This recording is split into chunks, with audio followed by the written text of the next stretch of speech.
how to set game as live wallpaper on Android.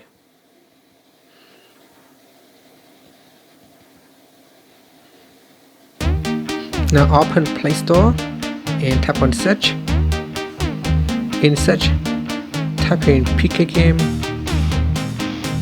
and install PIKA game wallpaper. And tap on install button. Now tap on open, and then tap on agreed and continued. And here you can tap on custom and choose a character and choose a scene. And here, so you can choose a character,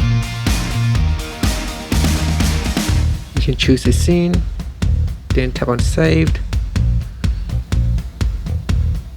Now tap on set wallpaper and just enable floating window and then set on wallpaper. Tap on set wallpaper. So choose home screen, lock screen or both.